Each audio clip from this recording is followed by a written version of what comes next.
Coffee எடுத்துட்டு வரேன் இருங்க. நானே கேட்கணும்னு இருந்தேன்.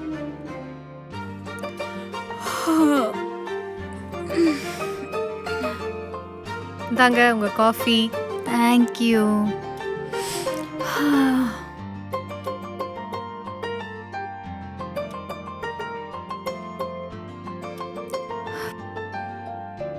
பா, காஃபி எவ்வளோ சூப்பராக இருக்கு. இவ்வளோ கல்யாணம் ஆகி போயிட்டா இந்த மாதிரி காஃபி குடிக்கவே முடியாதுல்ல. நிக்கிலா, எங்க உன் மாலையை காணோம்? காலையிலேயே கோயில் போய் பூஜையெல்லாம் பண்ணி கழட்டி வச்சிட்டேங்க. Super super. அப்ப இனிமே நான்வெஜ்லாம் சாப்பிடலாம்ல? சாப்பிடலாம். சரி, நான் உன்கிட்ட ஒன்று கேட்கவா? கேளுங்க. நீ ஏன் கல்யாணம் வேணாம் வேணான்னு சொல்ற? இப்போ எதுக்கு இந்த டாபிக்? நான் எங்க அப்பா கிட்டே இதை பத்தி பேச வேணாம் தானே சொல்லியிருந்தேன். விடுங்க. இல்லை நிக்கிலா, சில விஷயங்கள்லாம் அப்பா கிட்ட கூட ஷேர் பண்ண முடியாது. அதெல்லாம் ஆஸ் அ ஃப்ரெண்டா உன்னால என்கிட்ட ஷேர் பண்ண முடியும்ல, அதான் கேட்டேன்.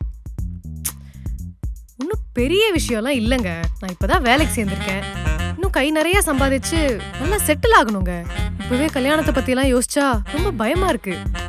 என்ன நிக்கிலா, நீ எப்படி பேசுற? உங்க வீட்ல உன் பேர்ல எவ்வளோ ஏக்கர் கணக்குல சொத்து இருக்கு. இதே நான் உன் இடத்துல இருந்தேன்னு வச்சுக்கோ, இந்நேரம் நானே ஒரு சொந்த கம்பெனி ஆரம்பிச்சு அதுக்கு ஓனர் ஆகி ஜாலியா லைஃப்ல செட்டில் ஆயிருப்பேன். அதெல்லாம் ஜாலியா இருக்கலாம். என்னதான் இருந்தாலும் நம்ம சுயமா சம்பாதிச்ச மாதிரி வராதுல்ல. நம்மளே சம்பாதிச்சு நம்மளே செலவு பண்ணா நம்மள யாரு என்ன கேள்வி கேட்க போறா? அதுவும் சரிதான்.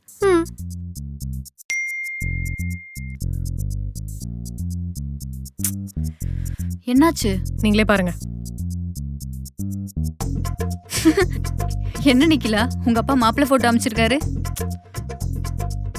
அதுவும் இன்னைக்கே போய் பார்க்கணுமாமே. பார்த்தவுடன் டக்குன்னு ஓகே சொல்லவும். முதல்ல அந்த போனை கொடுங்க. ஒரு 4 வாரத்தை நறுக்குன்னு கேட்டாதான் சரிப்பட்டு வரும். ஏய் இருடி, எதுக்கு அவரை திட்டுற? பாவம் அவரு. நம்ம போய் மாப்பிள்ளைய பார்த்துட்டு வரலாம் வா. மாப்பிள்ளையா?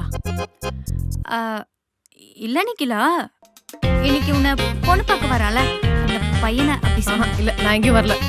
ஏய் போயிட்டு வரலாம் வா, நான் தான் இருக்கேன்ல, நான் பாத்துக்கிறேன். ஐயோ.